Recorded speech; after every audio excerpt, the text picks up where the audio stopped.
A paz do Senhor Jesus. João capítulo 8 será o texto da nossa meditação nesta manhã.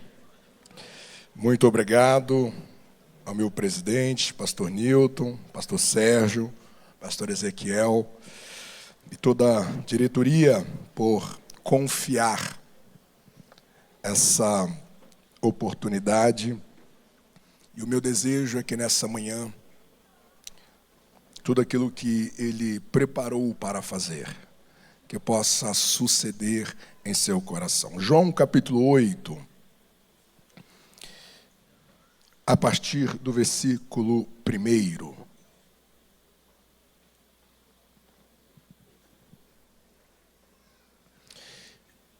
Jesus, porém, foi para o Monte das Oliveiras. E pela manhã cedo, tornou para o templo. E todo o povo vinha ter com ele. E assentando-se, os ensinava. E os escribas e fariseus trouxeram-lhe uma mulher, apanhada em adultério. E pondo-a no meio, disseram-lhe: Mestre, esta mulher foi apanhada no próprio ato, adulterando. E na lei nos mandou Moisés que as tais sejam apedrejadas. Tu, pois, que dizes? Isto diziam eles, tentando-o para que tivesse de que o acusar. Mas Jesus, inclinando-se, escrevia com o dedo na terra. E como insistissem, perguntando-lhe, endireitou-se e disse-lhes: aquele que entre vós está sem pecado, seja o primeiro que atire pedra contra ela. E tornando a inclinar-se, escrevia na terra. Porém, ouvindo eles isto, acusados pela consciência, saíram um, a começar pelos mais velhos até os últimos. Ficou só Jesus e a mulher, que estava no meio. E endireitando-se Jesus, e não vendo ninguém mais do que a mulher, disse-lhe: mulher, onde estão aqueles teus acusadores? Ninguém te condenou? E ela disse: ninguém, Senhor. E disse-lhe Jesus: nem eu também te condeno. Vai-te e não peques mais. Senhor Jesus, torna cativos nossos corações a esta palavra. Convence-nos, Espírito Santo, deste Evangelho, nesta manhã, em nome de Jesus. Amém. Podeis assentar.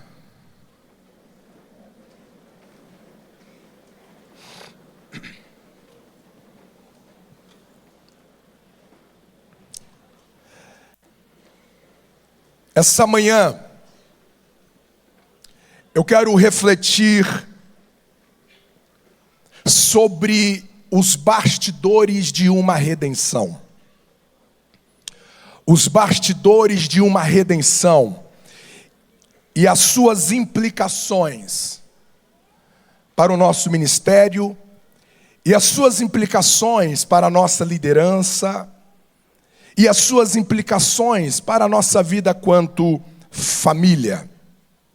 De uma maneira didática, de uma maneira pedagógica, eu quero olhar para esse texto a partir de 3 pontos de vista.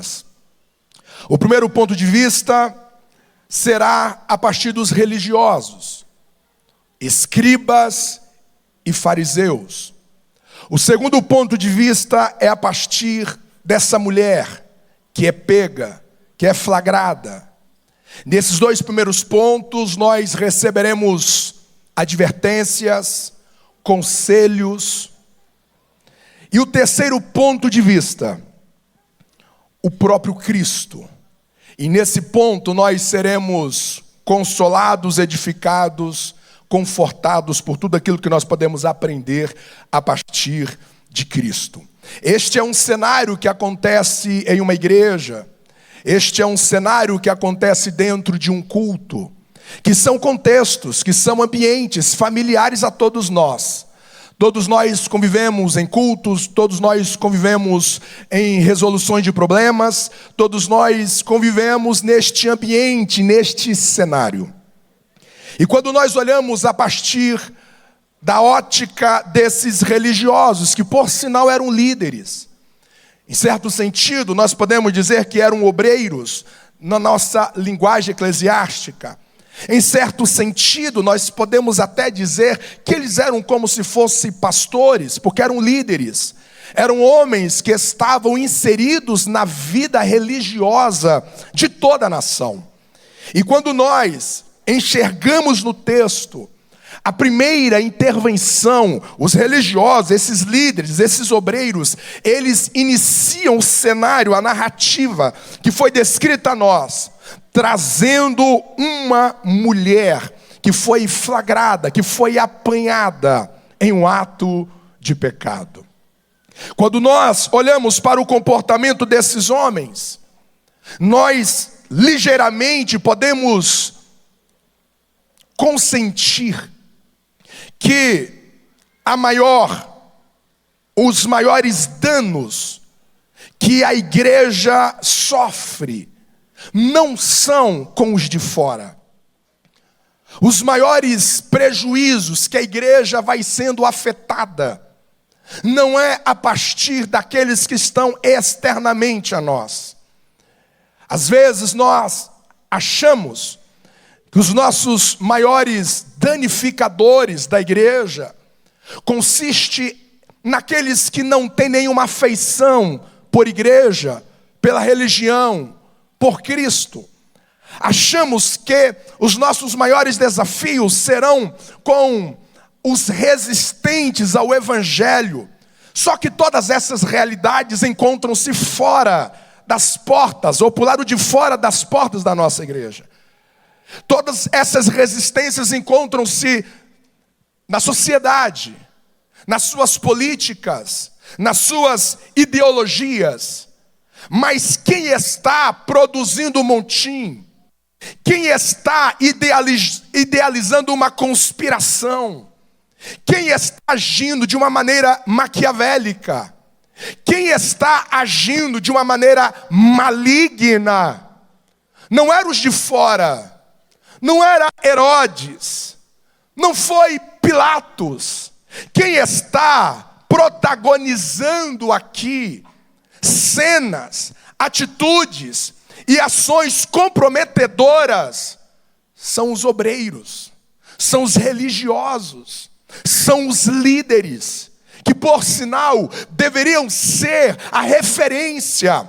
Aliás, tanto escribas quanto os fariseus, na origem da sua história, eram homens notáveis, eram homens cuja moral, cuja reputação era exemplar. O fariseu nasce durante o cativeiro babilônico como homens erguidos moralmente para ser uma referência de entrega, de devoção a Deus.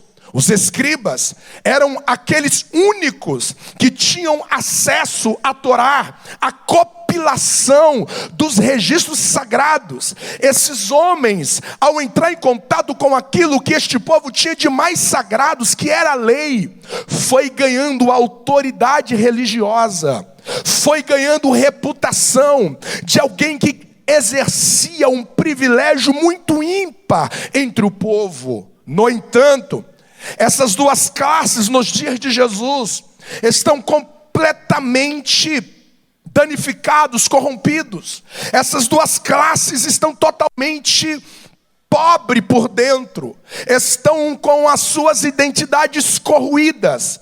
E esses homens, embora que carregavam os mesmos títulos, eles carregavam as mesmas credenciais. Aqueles que deveriam ser os apoiadores do Cristo Eram esses religiosos que deveriam se juntar a Jesus e dizer: conte conosco, reconhecemos o seu messianismo, reconhecemos que tu és enviado do Pai, de Deus, nós reconhecemos que tu virá para trazer redenção, juntamos-nos a ti, conta conosco, queremos te seguir, queremos ser os seus discípulos. Mas estes homens vão protagonizar uma resistência. São eles que estão gerando todo esse desconforto dentro da igreja. São esses homens que estão gerando toda essa deselegância, todo esse conflito, toda essa contenda dentro de um culto.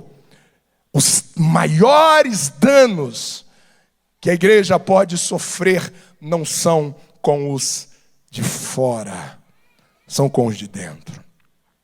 E aqui eu lembro das palavras de Spurgeon, quando ele diz a lição aos seus alunos, de que a maior arma, a principal arma que o diabo tem contra a igreja, são obreiros infiéis. Líderes infiéis. Líderes desleais à sua chamada, desleais à sua vocação, desleais à sua identidade, o seu propósito, a qual ocupam um lugar que Deus o colocou na maioria das vezes, mas ao chegar lá se esvazia, ele perde a sua essência. É só você olhar para a sua história quanto pastor, quanto líder, e olha para aqueles a qual produziram os maiores conflitos no seu coração. Aqueles que produziram os maiores desgastes no seu ministério. E você vai perceber que não são os novos convertidos. Aqueles que muitas vezes servem como bloqueadores, limitadores de uma visão, limitadores de um projeto, limitadores de algo que Deus gerou através da nossa convenção, através dos nossos líderes, ou algo que Deus colocou no seu coração. Para esta cidade, mudanças, transformações, novas ideias, novas criatividades, para elevar esta igreja, para elevar esse ministério, esse departamento a um outro nível. E de repente você acha que a sua maior luta será com os demônios, você acha que a sua maior luta será contra o mundo espiritual, que de fato são reais, mas na verdade grande parte dos nossos desgastes e esgotamentos acontece com aqueles que estão do lado de dentro. Todas as vezes que você não corresponder com a sua identidade, todas as vezes que você não corresponder com o seu propósito, você passa a dar um desserviço ao reino. São evangelistas que não evangelizam, são diáconos que não servem, são presbíteros que não carregam a maturidade de conselhos como um ponto de apoio ao pastor titular.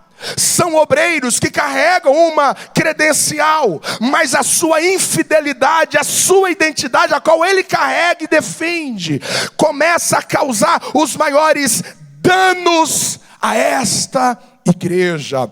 É por isso que quando nós falamos de chamada, é por isso que quando nós falamos de vocação, quando nós falamos de ministério, nós não estamos falando de algo que corresponde unicamente ou exclusivamente àqueles que confiaram a nós. Não diz respeito apenas a um título, não diz respeito apenas a uma função. Quando nós falamos de uma chamada, quando nós falamos de um ministério, nós estamos falando das suas implicações ao reino de Deus. Eu fico a imaginar que todos nós iremos prestar contas do nosso ministério, e eu vejo Deus chamando alguns obreiros, Deus chamar alguns pastores e dizer: eu te dei este dom, eu te dei esta vocação, eu te chamei por detrás das malhadas, eu te coloquei naquele lugar, mas quando eu te coloquei, eu não te levantei para você gerar desgastes na minha obra,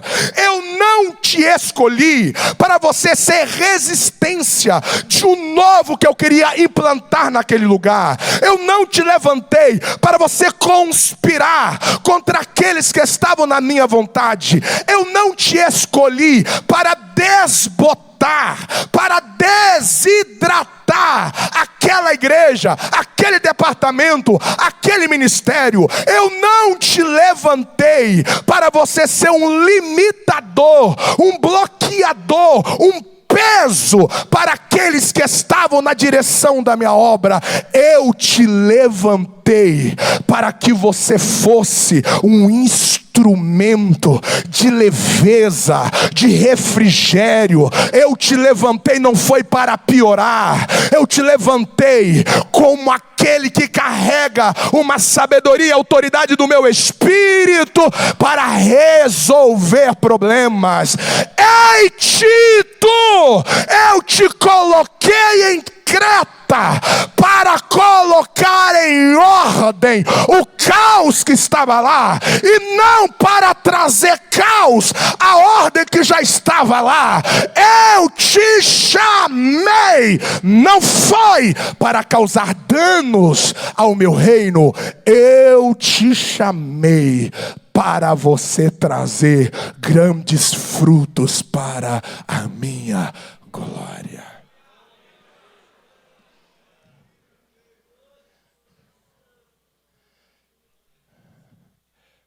Você pode me ajudar? Você pode dizer para o seu companheiro: se depender de mim, não haverá danos.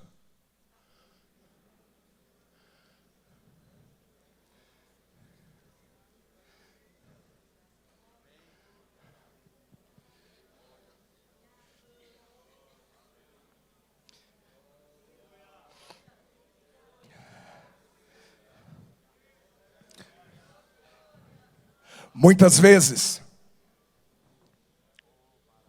nós estamos poupando aquilo que nós deveríamos confrontar. Porque esses religiosos, eles chegarão para Jesus e vai dizer: na lei está escrito.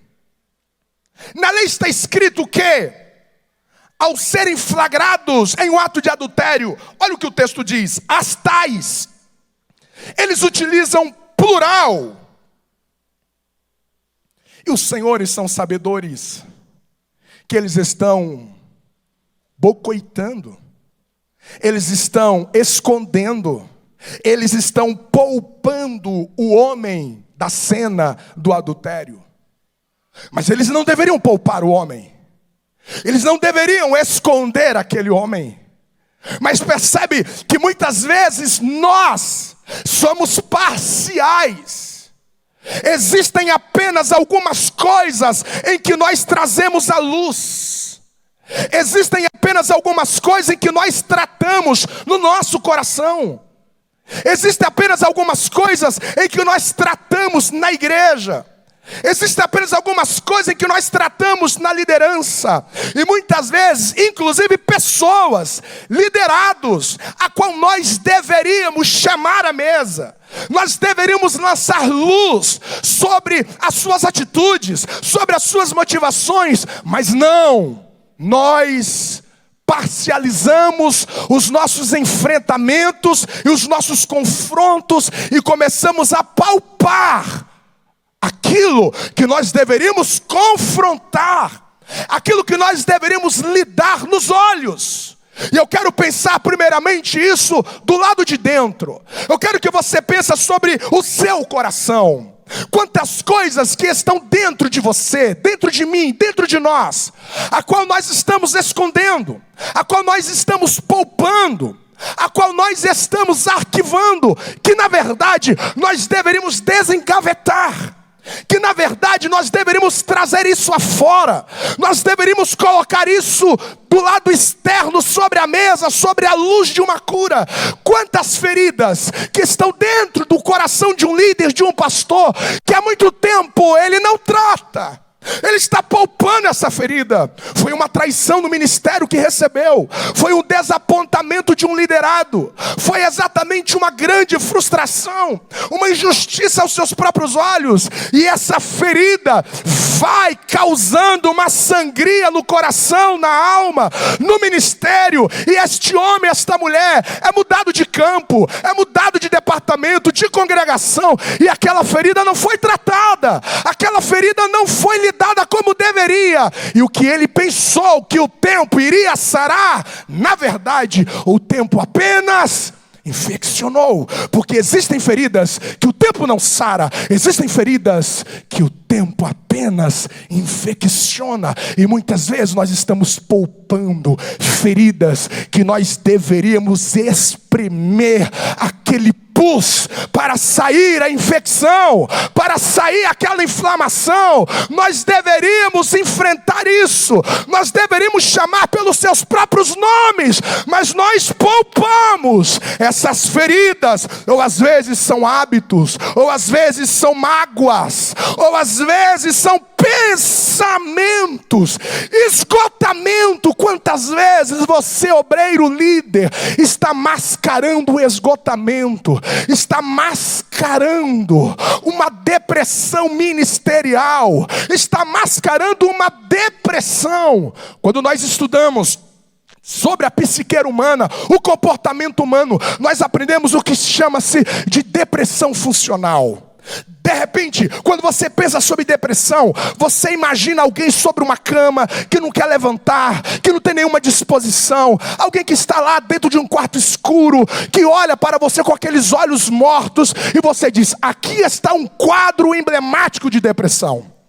Mas a depressão funcional é aquela depressão que você levanta, você trabalha, você funciona, mas tudo isso está mascarando emoções esmagadas. Tudo isso está escondendo uma angústia, uma tristeza nas emoções que nunca foram tratadas. Porque você é um líder, porque você é um pastor, e pastor não entra em depressão, e pastor não entra em esgotamento, e você vai poupando isso do lado de dentro, e você não vai lidando com essas coisas, e de repente há um surto, e de repente existe um infarto, um neurisma, e de repente o corpo, se a boca não falar, se a boca não tratar em palavras, o corpo vai gritar. Não poupe aquilo que você deveria confrontar. Talvez é a crise no seu casamento. Quantas vezes a palavra divórcio já foi narrada em uma discussão a dois?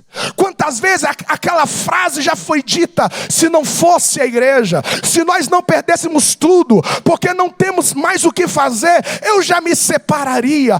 Há um conflito, há uma crise, mas após uma crise, nós vamos ao culto, nós pegamos o microfone, a gente prega, a gente pastoreia, a gente aconselha, e parece que está tudo bem, mas não está.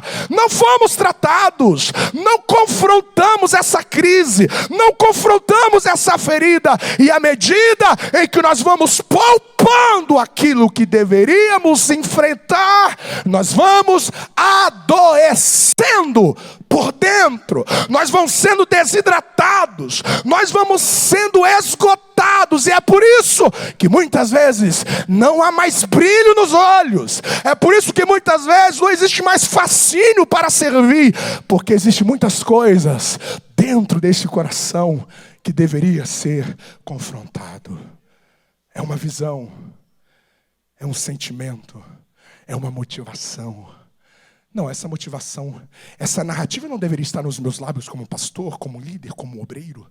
Não, esse sentimento não pode achar-se confortável dentro de mim. Eu preciso enfrentá-lo, eu preciso confrontá-lo, eu preciso de um amigo, eu preciso de um conselheiro que me ajude a confrontar aqui dentro. O salmista no Salmo 139, ele vai dizer, sonda-me, Senhor. Um rabino vai dizer que a ideia do sondar ali é virar a pedra. Virar a pedra é aquela ideia de um quintal que vai ser limpo e vai ser capinado e vai ser removido os lixos do quintal, do terreno. E você olha o terreno e vê limpo. Só que em alguma extremidade desse terreno existe uma pedra relativamente grande. O terreno está limpo. Quem olha de fora diz: parabéns para quem limpou. Mas a pedra não foi virada. E quando você vira a pedra, você encontra lacraia, escorpião. Sondar aqui é você ir por debaixo da camada da superfície. E nós não conseguimos fazer isso sozinhos. Nós precisamos de Deus. Nós precisamos do Espírito Santo para nos confrontar e nos ajudar a lidar com aquilo que está nos adoecendo. Vocês estão comigo na palavra? Digam amém.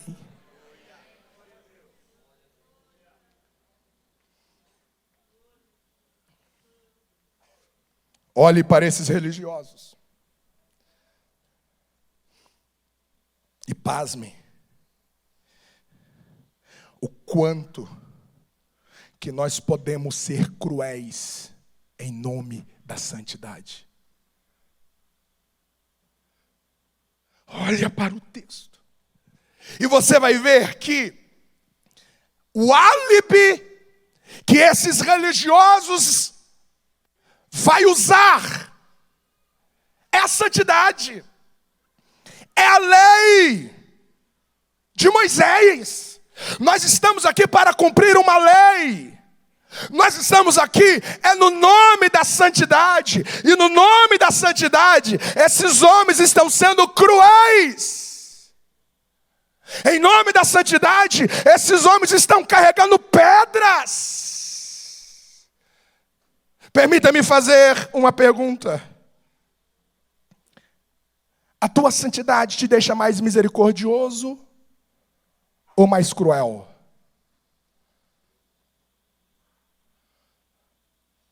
A sua santidade te deixa mais generoso, com mais compaixão, ou em nome da santidade matamos, isolamos, excluímos? Em nome da santidade nós abandonamos, não tratamos, não reparamos, não acompanhamos os processos de recuperação. Em nome da santidade, nós podemos estar sendo cruéis uns com os outros, lá com os seus liderados. A santidade, e olha que a santidade desses homens era parcial, porque estava lidando apenas com a mulher. E a santidade não nos foi entregue para sermos cruéis, sermos predadores. Santidade não é álibi para nós sermos predadores. Santidade é para nós de fato confrontar os pecados, de fato confrontarmos princípios quebrados, mas sempre com um coração de misericórdia, sempre com um coração de compaixão, sempre com um coração de amor. A minha santidade não pode me transformar num predador insensível para com aqueles que estão à nossa volta.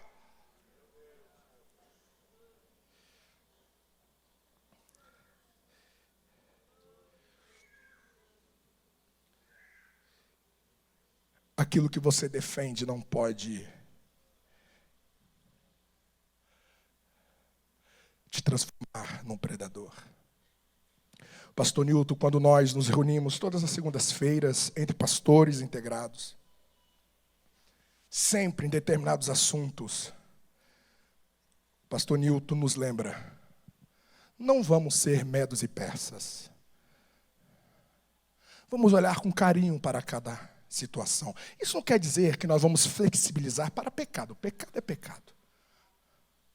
Mas muitas vezes nós somos duros demais. Muitas vezes nós não estamos preocupados. É aqueles credores que chegam na casa daquela viúva e dizem assim: eu quero seus filhos. Não importa se você acabou de perder um marido, você está viúva, você ainda está debaixo de um luto, não me importo com isso, eu tenho o meu direito de pegar esses filhos até que essas dívidas sejam pagas. Eles não se preocupam em nenhum momento, existe uma empatia para com o outro lado, eles são cruéis em nome do direito. Em nome do direito, nós podemos nos tornar predadores. Uma mulher estava prestes a morrer em nome da santidade. Vocês estão comigo na palavra? Esses homens demonstram que muitas vezes nós protagonizamos o papel de Satanás. Porque o texto vai dizer: e diziam eles, tentando-o, acusando-o. Tentar é a natureza de Satanás. Acusar é a natureza de Satanás. E agora esses homens estão assumindo um papel. Você já parou para pensar que quando Saul perseguia Davi, ele estava protagonizando um papel de Satanás, porque é Satanás que persegue. E muitas vezes nós estamos perseguindo pessoas. De repente nós estamos olhando para alguém com olhares que não nos pertencem, com sentimentos que não nos pertencem. À medida em que os nossos lábios são usados para palavras, são usados para murmurações, calúnias, mentiras. Quantas vezes que as mentiras encontram espaços em nossos lábios, e quando nós reverberamos as mentiras, nós estamos protagonizando um papel que não nos pertence. Esses homens ensinam-nos de maneira pejorativa que muitas vezes nós invadimos a intimidade das pessoas, não para sará-las. Essa mulher, ela foi flagrada em uma casa, em 4 paredes. O adultério estava acontecendo na privacidade. E agora esses religiosos invadem essa privacidade, invadem essa intimidade. Para quê? Não era para sará-la. Não era para tratar o caso, não era. E quantas vezes os nossos gabinetes se tornam armas? Quantas vezes os conselhos, o abrir do coração em que nós ouvimos nos nossos gabinetes, os senhores são sabedores. Quantos adultérios ministeriais aconteceram a partir de um gabinete? Alguém veio, abriu o coração a respeito de uma disfuncionalidade íntima lá no seu casamento, e ali nasceu-se uma semente maligna de luxúria. E agora este homem já sabe como é esta mulher lá dentro do seu casamento, as crises a qual ela está lá, e agora ele vai utilizar isso como um predador a uma presa. Quantas vezes você ouve o desabafo de um liderado, e no momento seguinte, o microfone na sua mão, você expõe isso? É como se você estivesse acessado à intimidade do seu liderado, da sua liderada, e agora esse acesso não gerou cura, gerou exposição. E isso vai... Hoje, um dos grandes problemas de pecados não tratados é que alguém vai dizer: pastor, como que eu vou fazer isso? O fulano fez e foi a público. Estou falando de membresia. Claro que à medida em que a sua patente de autoridade for maior, o tratamento é mais severo, biblicamente isso é bíblico.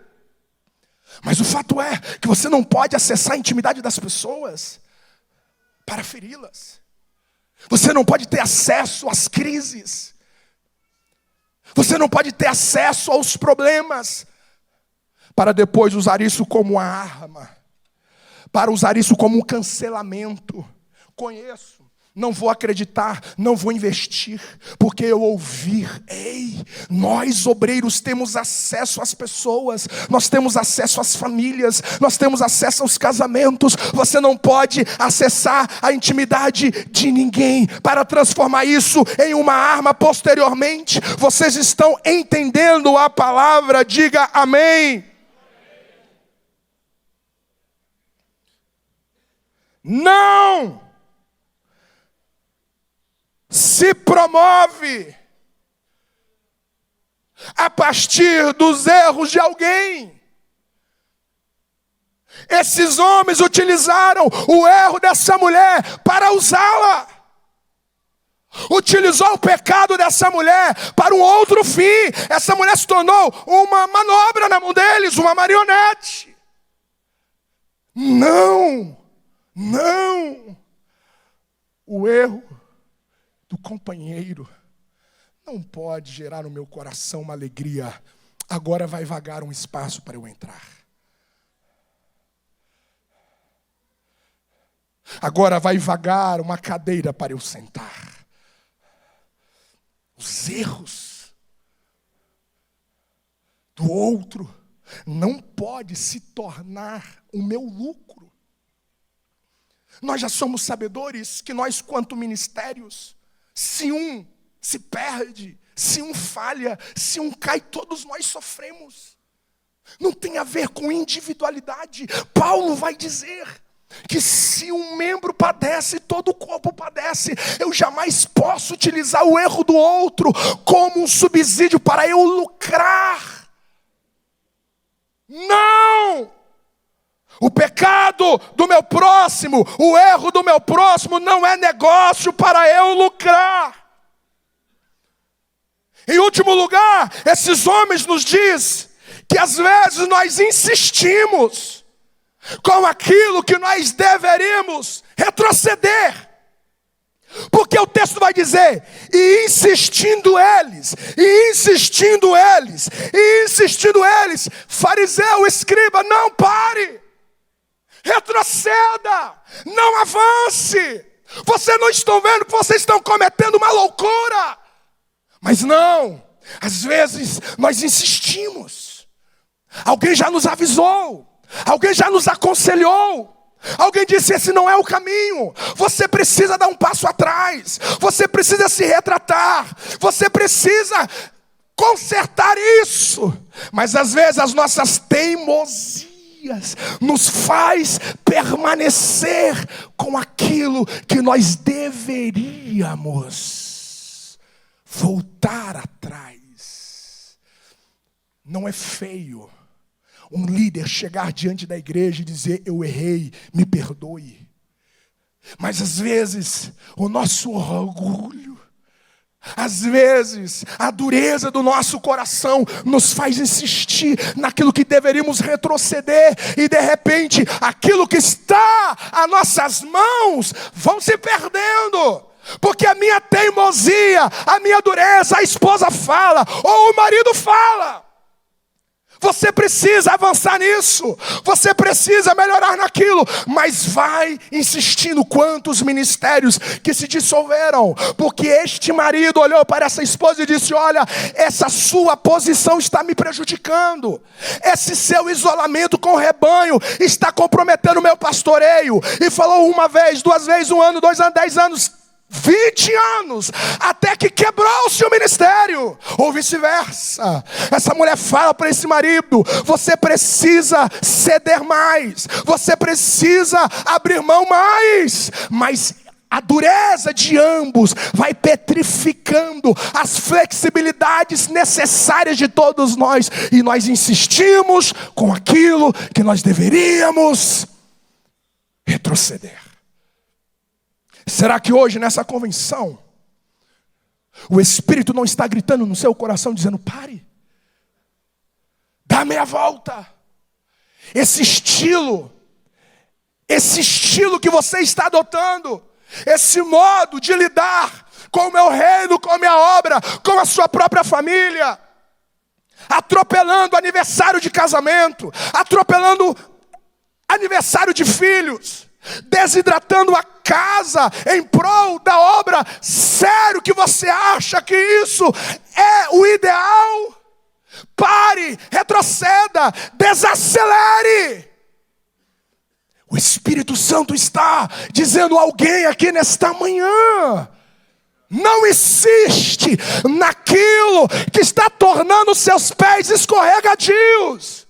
Não insiste naquilo que está prestes a romper, causando um grande caos e às vezes irreversível. Não insiste com esse modo de pensar, aonde que você só se envolve apaixonadamente se você for o promotor da ideia. Aí eu me lembro de Paulo em Malta. Ele chega em Malta, inverno, chuva, uma fogueira acesa. E o texto diz que Paulo pega gravetos e alimenta a fogueira. Diga assim comigo: a fogueira já estava acesa. Você tem dificuldade de alimentar aquilo que já está aceso? Você tem dificuldade de alimentar um fogo que não foi você que acendeu? A visão não é sua, o projeto não é seu, mas é bom. A visão é boa, o projeto é bom, mas não foi você que criou. Não foi você, que não nasceu em você. E porque você não criou, e porque você não foi o originador da visão, do projeto, você não coloca gravetos. Quantas vezes nós assumimos lideranças com fogos acesos? Mas não, tem de ser o meu fogo. É eu que preciso acender essa fogueira. Se o fogo já está aceso, não apague. Alimente com gravetos. Alimente, alimente, alimente, alimente. Eu não estou aqui para promover a minha fogueira. Se o fogo está aceso, eu estou aqui para torná-lo melhor, para torná-lo maior. Não insiste em hábitos que você deveria retroceder. Vocês estão comigo na palavra? Tranquilo. Muita coisa vai acontecer aqui. De maneira mais rápida, essa mulher nos ensina que muitas vezes nós não somos espontâneos para tratar as nossas fraquezas.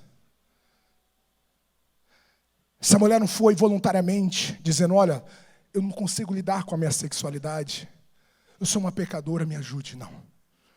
Se ela não tivesse sido apanhada, talvez ela morreria naquele pecado. Existem pessoas que elas não são voluntárias em tratar o que precisa ser tratado nas suas fraquezas e nos seus pecados. Se a foto não ser tirada, se o WhatsApp não vazar, nunca tratarão seus pecados. Essa mulher nos ensina que muitas vezes nós não somos espontâneos. Alguma barragem precisa estourar. A esposa precisa arrumar as malas, senão não acorda. Senão não acorda. Uma intervenção mais severa precisa acontecer, senão não há um choque de realidade. Essa mulher nos ensina que a prática dos meus pecados pode ser secretos, mas a sua repercussão, a sua consequência será pública. Essa mulher está adulterando dentro de uma casa, mas olha onde que ela termina: dentro de um culto. Os bastidores da sua pessoalidade têm muito a ver com uma igreja. A maneira como você lida com seu cônjuge, com seus filhos. A maneira como você lida na sua solidão. A maneira como você lida sem a sua armadura. Porque é sem a armadura que Davi vai pecar com Betseba. Sem a armadura, o Davi homem. É nessa realidade que muitas vezes nós perdemos as nossas batalhas. Você precisa Entender que no reino de Deus, neste lugar chamado igreja, nada que você, líder, faça nos bastidores, no oculto do seu coração e da sua prática pessoal, ficará longe. O altar sofrerá consequências. O culto sofrerá consequências. Você precisa assumir essa responsabilidade, que a sua vida não tem a ver apenas com você, não tem a ver apenas com a sua família, com seus filhos, tem a ver com a igreja, tem a ver com a história da igreja nesta cidade. Essa mulher nos ensina que eu preciso interpretar o que me aconteceu de pior com as lentes de Cristo. Porque essa mulher está vivendo o seu maior trauma. Mas olha onde que ela está agora. Aos pés de Jesus. O que lhe aconteceu de pior lhe trouxe para o melhor lugar. Às vezes você olha para o seu ministério e você diz: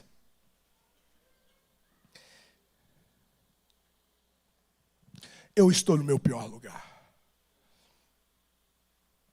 Eu estou em um lugar, em uma congregação, eu estou em um campo que os problemas, os desafios são terríveis.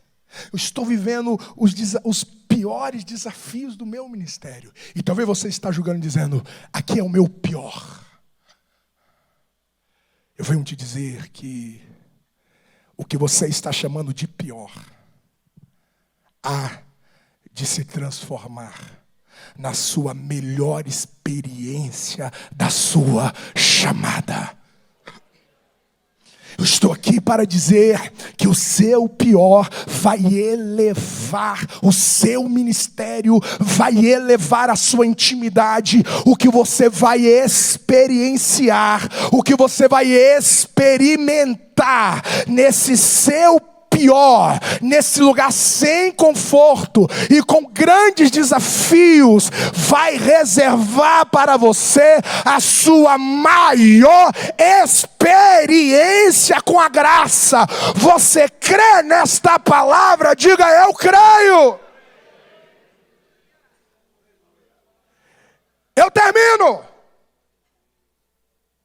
termino olhando para esse texto agora, não a partir dos fariseus e escribas, não a partir dessa mulher, mas agora a partir do Cristo, que é a nossa referência de liderança, é a nossa referência quanto obreiro, é a nossa referência quanto homem e mulher de Deus. E é interessante que esse texto começa: Jesus, porém,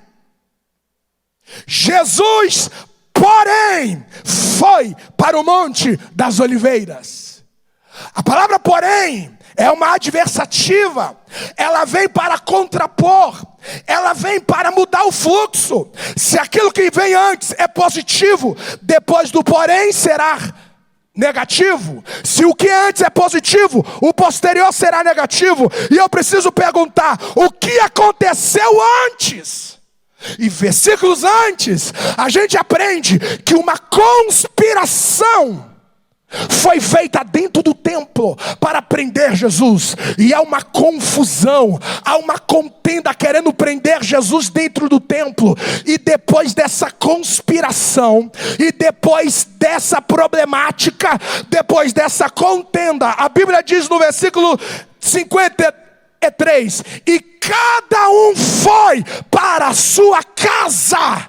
Porém, Jesus foi orar no Monte das Oliveiras. O que você faz depois de uma guerra? O que você faz depois de uma batalha? O que você faz depois de uma má notícia? O que você faz ao saber que aquele obreiro que você confiou, que aquele liderado que você investiu, agora está conspirando contra você. O que você faz quando as coisas não acontecem quando você esperava? O que você faz depois de uma tragédia, depois de uma calúnia, depois de um levante, depois de uma terrível guerra? Tem muita gente que vai para casa murmurar. Tem muita gente que vai para casa dizendo: não vale a pena pastorear, não vale a pena dar a vida, não vale a pena se entregar. Olha o que está acontecendo, olha as injustiças contra mim, olha o levante contra mim.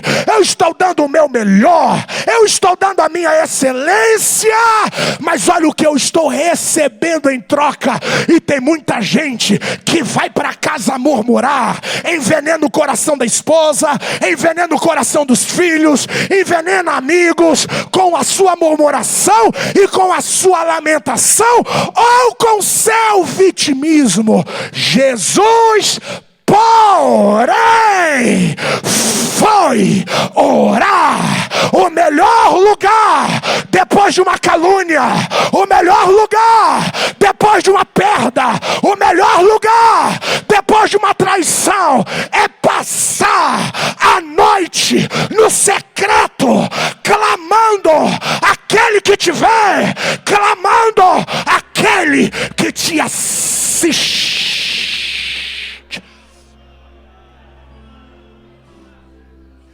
Muitas vezes o nosso ministério fracassa depois de um levante, depois de uma conspiração, porque nós voltamos para casa na normalidade da vida. Não, eu vou conversar com aquele que é soberano, eu vou conversar com aquele que tem o poder, eu vou conversar com aquele que é o dono da obra, eu vou conversar com aquele que faz a decisão sobre a mesa, eu vou conversar com aquele que me chamou, eu vou conversar com aquele que me levantou, eu vou orar, eu vou orar, eu vou orar.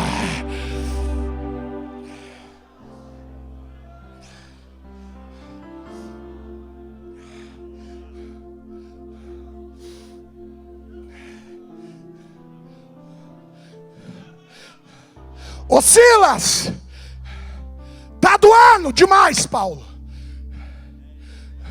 E aí, Paulo, tá sangrando demais.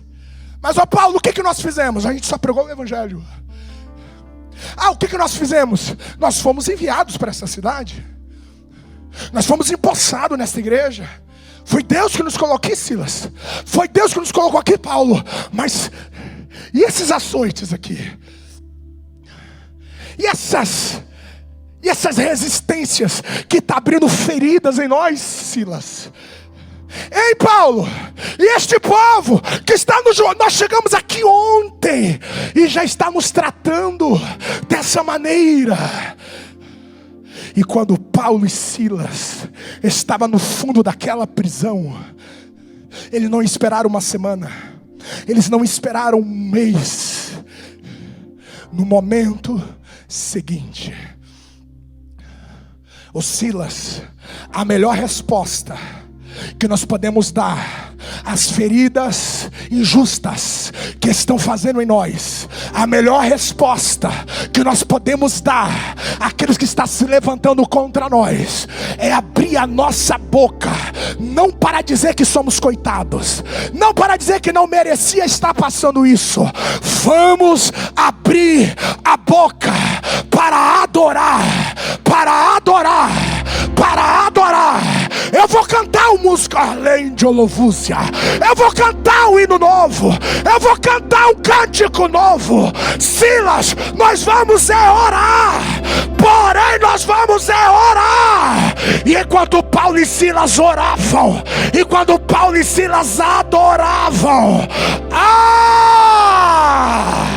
aquele que está sentado no trono se levanta, cativeiro, abre todas as portas e diz: você não vai ficar preso, você não vai ser manipulado. Eu entro contigo nesta guerra, eu entro contigo nesse pastoreio, eu entro contigo nesta igreja.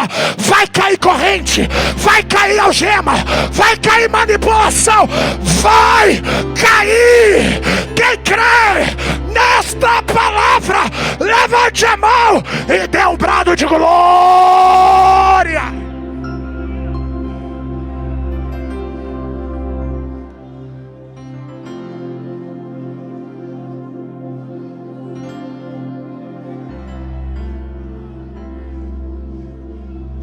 Tá doendo? Aumenta a sua hora de oração. Tá doendo? Aumenta a sua frequência de jejum. Tá doendo? Começa a fazer vigílias. Tá doendo? Entra no secreto, que os teus inimigos serão desarmados. Enquanto você está de joelho, Deus está tratando. Enquanto você está de joelho, Ele desfaz as limitações, os bloqueios. Quem recebe esta palavra?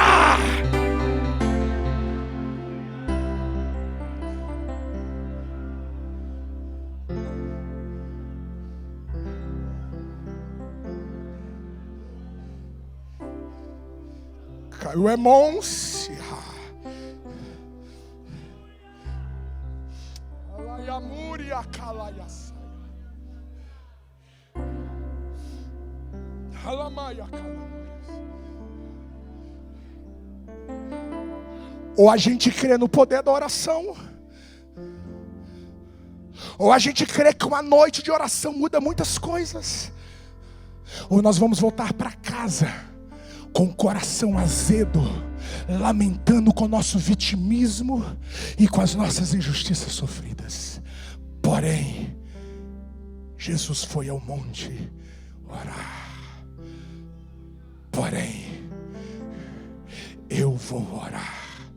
Eu vou orar. Eu vou orar. Alaia pora calambolosa. Endilio colomora sale e nunca te folossaio. O Espírito Santo está tocando na sua vida de oração nesta manhã. É difícil subir este monte, é muito sacrifício, eu sei que é, mas vale a pena. O Espírito te diz: eu renovo a sua vida de oração nesta manhã. Esta guerra tu não vai ter que pelejar com a tua mão, é só dobrar o seu joelho que eu entro nesta guerra por você. Eu pelejo esta guerra por você. Quem recebe, quem crê nesta palavra,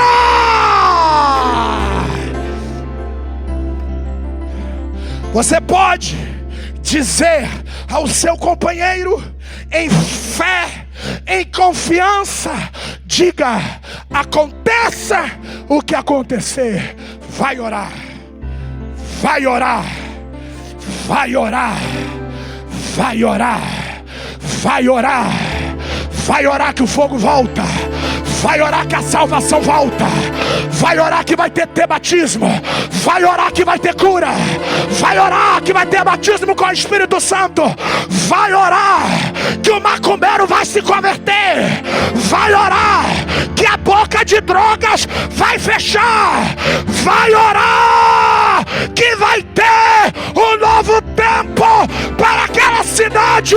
Quem crê nessa palavra? Quem crê nesta palavra?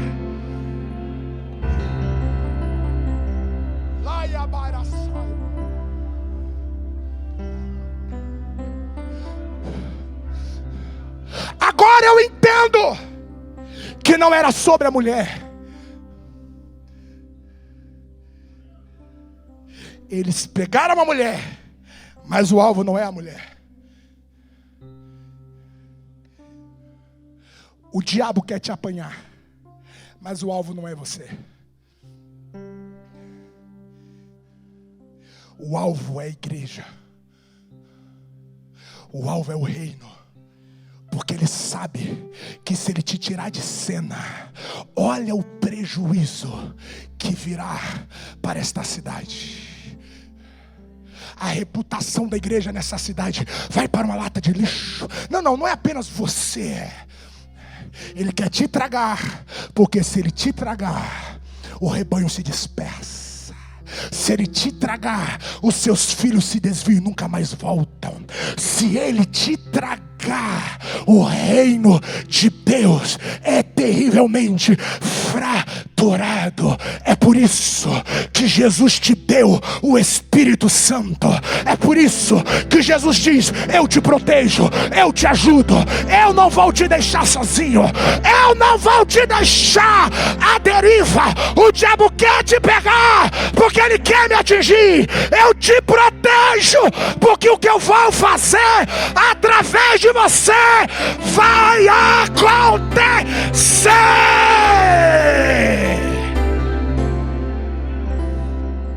Ai, amai, alamai, choramaracalabarasai.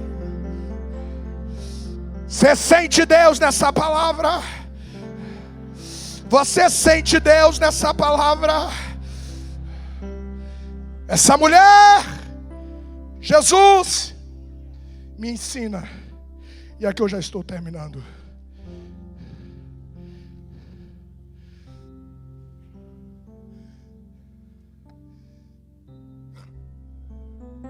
Muitas vezes, você está numa tensão. E tudo que você quer é uma voz de Deus. Tudo que você quer é que Jesus fala para uma direção.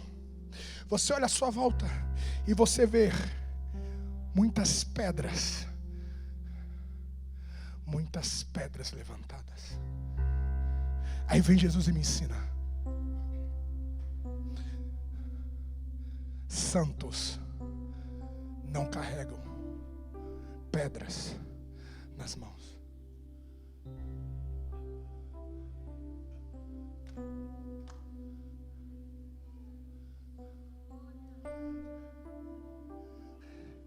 O único santo naquele lugar era Cristo. Mas santos não carregam pedras. Pedras foi o diabo que apareceu com uma na mão e ofereceu a Jesus. E agora esses religiosos, esses pecadores estão também com pedras. Não. Santo não carrega pedras. Você nunca vai ver uma pedra na mão de Jesus. Chega mais perto, você vai ver 5 pães em suas mãos.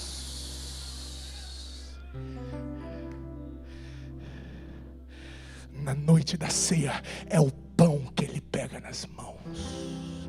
Santos carrega pães para alimentar.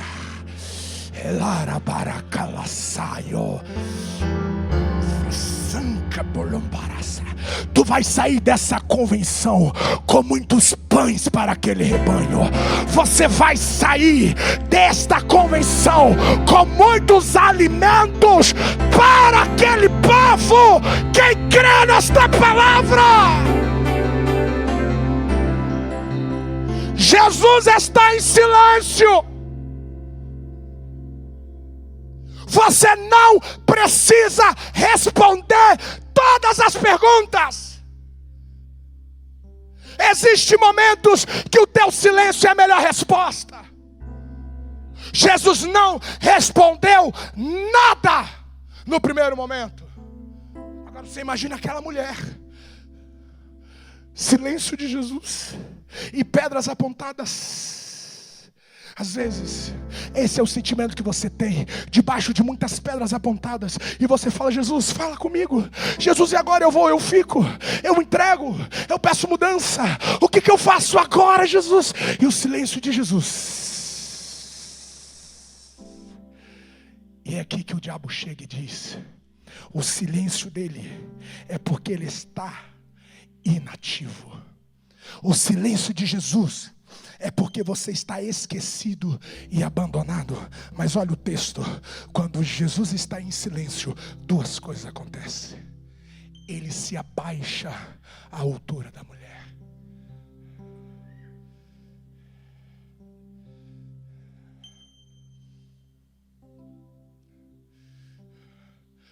O silêncio de Deus. Ele desceu para ouvir o teu gemido. Só Jesus desceu. Porque muitos querem estar conosco quando nós estamos no topo. Muitos querem a gente quando a gente está na cadeira. Mas se a gente descer, a gente desce sozinho, vírgula. Jesus vai descer também. Deus desceu no Éden depois da queda de Adão. Jesus desceu à altura daquela mulher. Ele desce e ele começa a escrever. Ele começa a escrever. Ele começa a escrever. Ele começa a escrever. Ele está em silêncio, mas as suas mãos estão em movimento.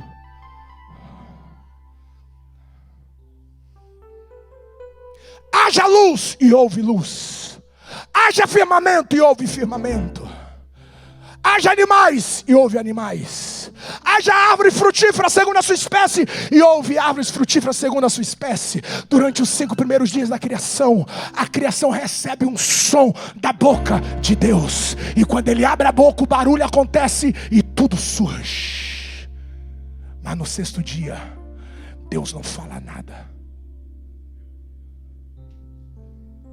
Se no 1º, 2º, 3º, 4º dia ele fez falando e agora ele está em silêncio, então ele está com os braços cruzados.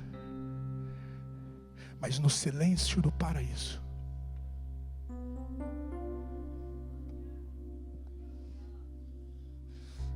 as mãos do Criador estavam no pó da terra, fazendo a criatura mais sublime da criação. Levante a mão que eu quero ministrar sobre você, meu amigo.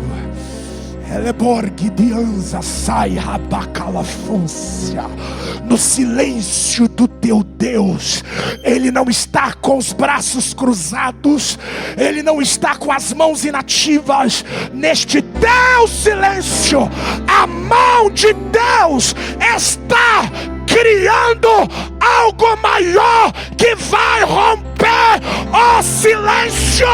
Te prepare, tem coisa grande, tem coisa maior te esperando. Quem crê nesta palavra? Quem crê nesta palavra? Quem crê nesta palavra? Abre a boca e dê um brado de glória.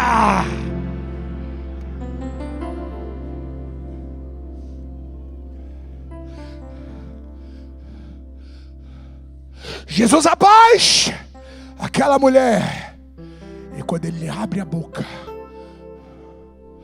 as pedras caem. Se esta mulher tivesse sido levada aos pés de Anás, ela teria morrido. Se ela tivesse sido levada aos pés de Caifás, ela teria morrido. Mas ela foi levada aos pés de Jesus. Olha os evangelhos. Ninguém morreu aos pés de Jesus. Ninguém morreu com Jesus por perto. Pode colocar o seu nome na boca do sapo, pode bater tambor, pode matar galinha preta na encruzilhada. Se você estiver nos pés de Jesus, ninguém te mata, ninguém fecha aquela igreja, o teu ministério não acaba. Quem crê nesta palavra? É no pé de Jesus, é aos pés de Cristo que o diabo não nos tocará. A sentença de morte foi convertida em vida. pode desejar o teu mal, pode ter tentado te prejudicar, aos pés de Jesus, toda maldição vai ser convertida em bênção, para a glória de Deus. Com a permissão do nosso presidente, fica de pé.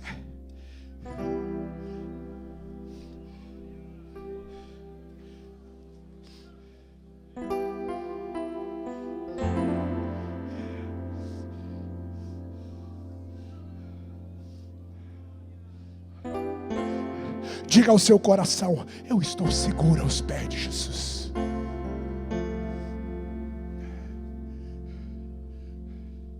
Eu estou seguro aos pés de Jesus.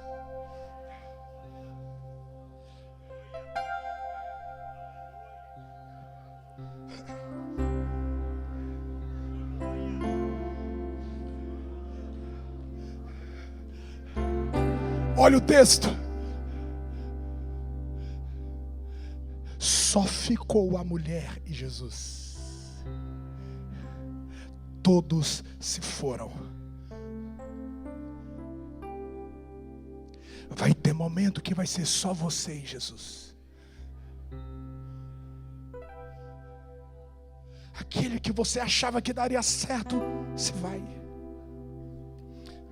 Aquele que você diz: não, esse aqui vai ser o meu companheiro, se vai.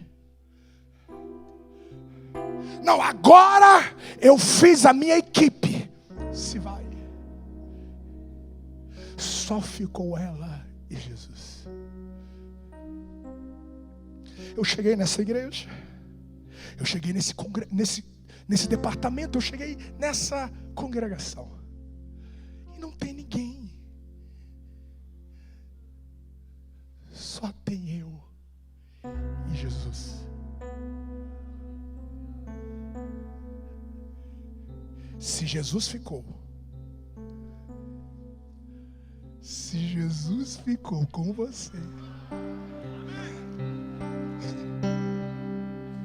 o dinheiro pode ter ido, o conforto pode ter ido, a saúde pode ter ido, os amigos podem ter ido, mas se o Jesus de Nazaré está com você nessa equação, é tudo que você precisa. É tudo que você precisa. É tudo que você precisa. Se Jesus ficar, não vai ter morte. Se Jesus ficar, esta igreja não fecha. Se Jesus ficar, o departamento vai ressuscitar das cinzas. Se Jesus ficar, não subestime o poder de Jesus. Não subestime o poder da presença de Jesus. Se Ele pega na tua mão, tudo pode acontecer. Se Ele pega na tua mão, tudo muda, tudo se transforma. Se Jesus ficar, fica em paz, vai ter vida, vai crescer, vai mudar, vai transformar. Quem crê, quem crê, quem está com Cristo, quem está com Jesus, quem está com Cristo, quem está com a presença, quem está com a presença.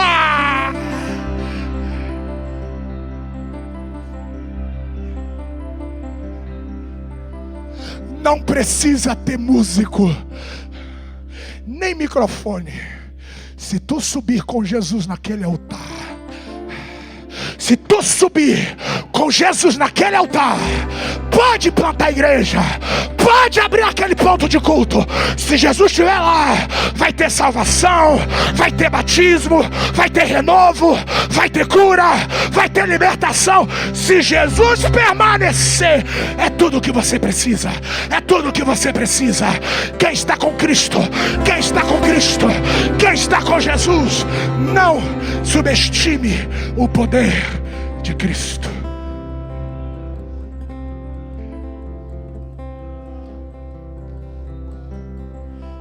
Eu procurei em todo Israel um homem. Ele não procurou uma caravana, ele não procurou um grupo. Um homem que estivesse na brecha. Um só, para mim, se estiver na minha presença. Marcou vigília, foi só você. Este um é suficiente para o novo vento assoprar sobre esta casa. Não lamente. Ai, Blencolúcia. Ore para Deus mandar mais ceifeiros. Ore para Deus mandar amigos. Ore para Deus mandar mais obreiros. Vamos orar. Mas enquanto eles não chegam, eu tenho Jesus. Eu tenho Jesus. Eu tenho Jesus. Eu tenho Jesus. Eu tenho a presença do Cristo.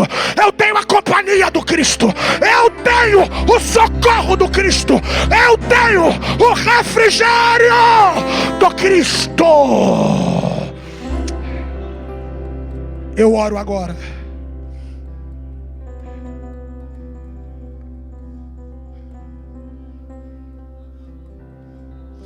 Graça e perdão não é permissão para continuar pecando. As oportunidades que você tem recebido, abrace-as. Essa manhã, talvez você chegue aqui com algumas batalhas vencidas aqui dentro. A graça de Jesus te coloca de pé nesta manhã e diz: vai, volta para sua cidade, volta para tua casa, volta para aquela igreja. Vai, a minha graça te basta. Vai e não peques mais. Só que tem um porém aqui, a gente ora.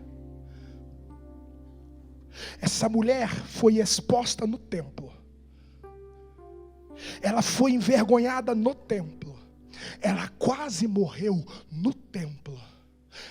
Aliás, se nós olharmos do ponto de vista dos céus, ela morreu apedrejada no coração de todos aqueles homens no templo. Onde que aquela mulher foi perdoada? Onde que aquela mulher foi restaurada?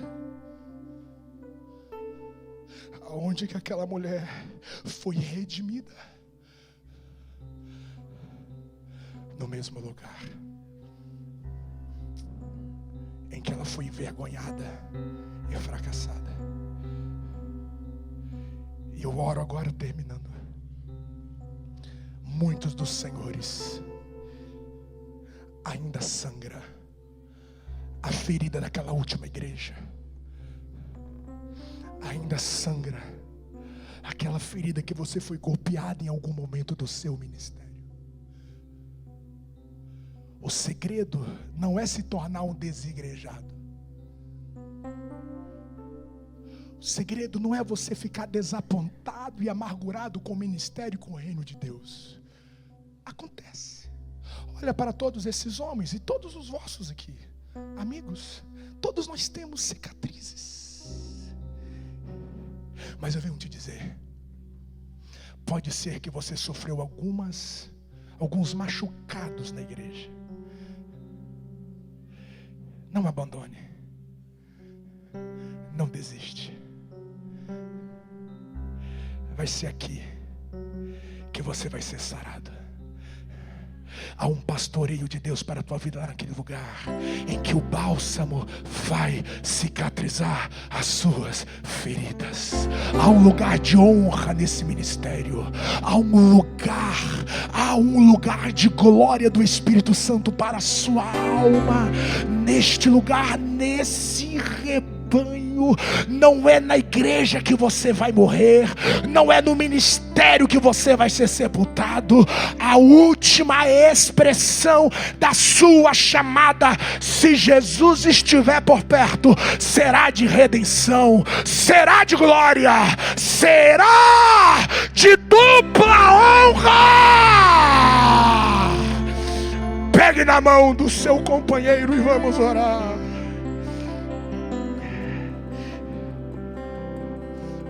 Caiu o irmão, olha, Samaraia la calemiri de colui. Ela baraca limãocia e blefouri de bidaracalamúcia. Columanai chorrevuricente blicoluvus. Ela bai chulumarande de licalabaracolovúcia.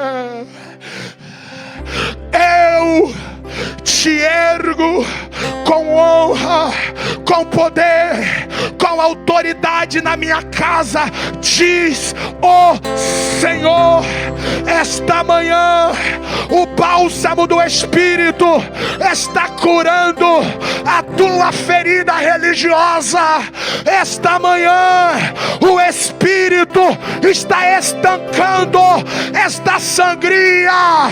Você vai voltar a sorrir, vai se alegrar, vai plantar, vai sonhar, vai comprar, vai vender, vai crescer, vai prosperar. Deus tem um novo tempo, uma nova história. Recebe agora o poder dessa palavra. Recebe agora o poder dessa palavra. Recebe agora o poder dessa palavra. Quem pode, ore em línguas, ore em línguas, ore em línguas, ore em línguas. Quem pode adorar em línguas? Quem pode adorar em línguas? Quem pode adorar em línguas? Enquanto você adora, enquanto você ora, releza calabara, relecolúvia, empresário, relecolobusa sa. Olha uma estratégia descendo, olha um novo projeto, olha a nova visão, olha uma nova força, olha um novo entusiasmo, olha o mesmo ânimo. Adore, adore línguas, adore línguas. Deixa o fogo queimar, deixa o fogo queimar, deixa o fogo queimar, deixa o fogo queimar, deixa o fogo queimar, deixa.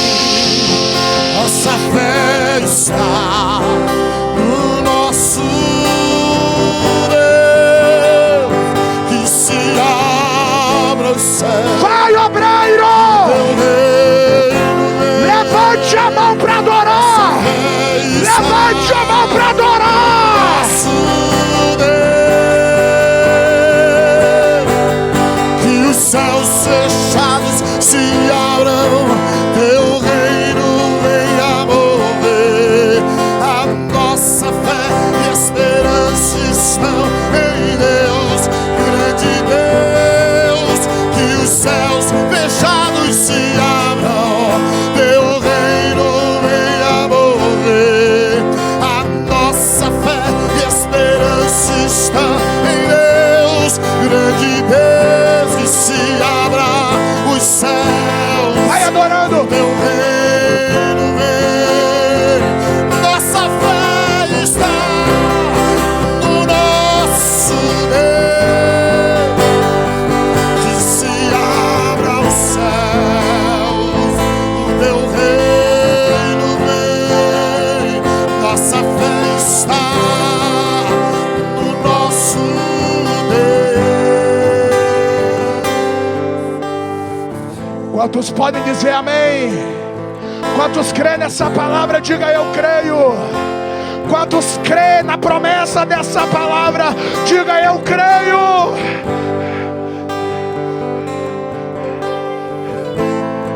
Eu quero que você ministra sobre a vida de alguém com um abraço. E você vai dizer para essa pessoa: se Jesus estiver com você, você não vai morrer nesse lugar. Diga: se Jesus estiver contigo, você não morre. Se Jesus estiver com você, o ministério não morre, o pastorado não morre, a família não morre, a igreja não morre, a igreja não morre.